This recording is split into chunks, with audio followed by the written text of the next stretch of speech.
the projectile weaving machine, the insertion system is simulated here, the projectile flies through a guide until it reaches the goal, bringing the weft thread to the other side of the shed.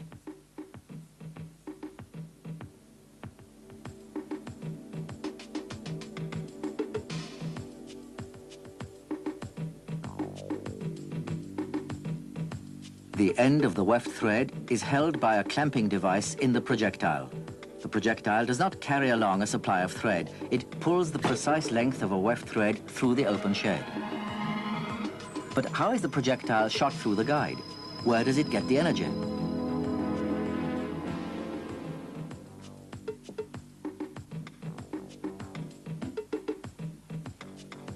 This is handled by an accelerator or picking mechanism built around a torsion rod made of a special metal alloy. When turned about its axis, hardly visible to the human eye, it stores enough energy to shoot the projectile across to the other side. Let's take another look. The torsion rod is turned and loaded with energy. The picking lever connected to the rod actuates the shot.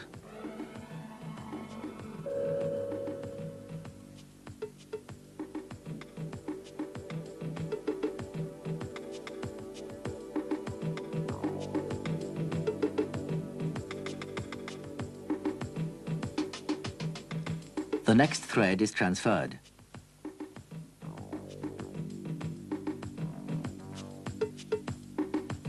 The picking mechanism goes to work and another projectile is on its way.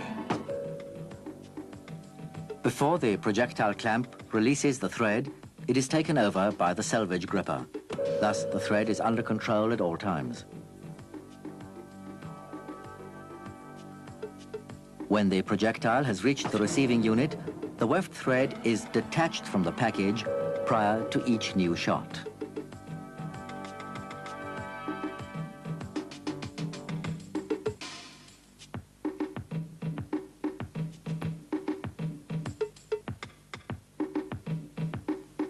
As soon as a projectile has returned to the picking position, it receives the new weft thread and is hurled on its way again by the accelerator mechanism.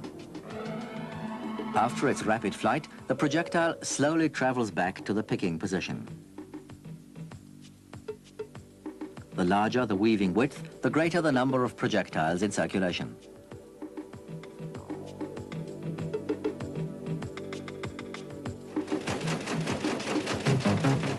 In modern projectile weaving machines, this process can be repeated more than 400 times a minute, inserting more than 1,000 meters of weft yarn. This machine is equipped with a weft mixer. The weft thread is alternately withdrawn from two different packages. It passes through the weft brake, then through the weft tensioner, and finally, the projectile feeder passes it on to the clamping device of the projectile, which inserts it into the shed.